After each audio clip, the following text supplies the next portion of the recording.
ಈಗ ನಾವು current sensor ಅನ್ನುವಂಥ ಪ್ರಾಜೆಕ್ಟ್ ಅನ್ನು ಮಾಡೀವಿ. ಅದಕ್ಕೆ ಏನೇನು ಯೂಸ್ ಮಾಡೀವಿ ಅಂತಂದ್ರೆ ಬ್ರೆಡ್ ಬೋರ್ಡ್ ಮತ್ತು ಕರೆಂಟ್ ಸೆನ್ಸರ್ ಮಾಡಲ್ ಆರ್ಡಿನೋ ಮತ್ತು ಬಲ್ಬನ್ನು ಯೂಸ್ ಮಾಡೀವಿ.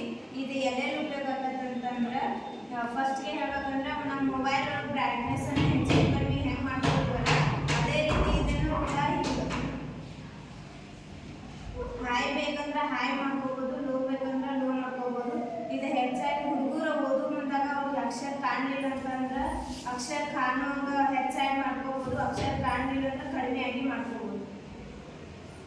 ಮತ್ತು ಗಣಿಗಾರಿಕೆಯಲ್ಲಿ ಸುರಂಗ ಮಾರ್ಗದಲ್ಲಿ ಮತ್ತು ಒತ್ತೊತ್ತಾಗಿರ್ತಾವ ಆಗ ನಾವು ಕಡಿಮೆ ಎಣ್ಣೆ ಮಾಡ್ಕೋಬೋದು, ಮತ್ತು ಒತ್ತೊತ್ತಾಗಿದ್ದಾಗ ನಾವು ಹೆಚ್ಚಿಗೆ ಎಣ್ಣೆ ಮಾಡ್ಕೋಬೋದು. ಈಗ ರಸ್ತೆಯಲ್ಲಿ ರಾತ್ರಿ ಗಾಡಿ ಹೊಡೆಯುವಾಗ ಬೆಳಕನ್ನು ಜಾಸ್ತಿ ಲೈಟನ್ನು ಜಾಸ್ತಿ ಇರ್ತೈತಿ. ಆಗ ನಾವು ಮುಂದಿದ್ದ ಬರುವವರೆಗೆ ಕಣ್ಣಿಗೆ ಕೂಗ್ತಿರ್ತೈತಿ. ಆಗ ನಾವು ಕಡಿಮೆ ಎಣ್ಣೆ ಮಾಡ್ಬೋದು ಮತ್ತು ಅವ್ರು ಹೋಗಿಂದ ಹೆಚ್ಚಿಗೆ ಎಣ್ಣೆ ಮಾಡಬಹುದು. ಅಂದ್ರೆ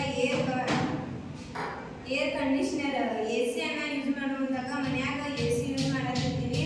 ಅಲ್ಲೇ AC ಅನ್ನ ಲೋ ಮಾಡಿದಾಗ ಬೆಳಕನ್ನ ಹೈ ಇಟ್ಕೋಬಹುದು ಮತ್ತು AC ಅನ್ನ ಕಡಿಮೆ ಇಟ್ಕೊಂಡಾಗ ಬೆಳಕನ್ನ ಹೈ ಇಟ್ಕೋಬಹುದು.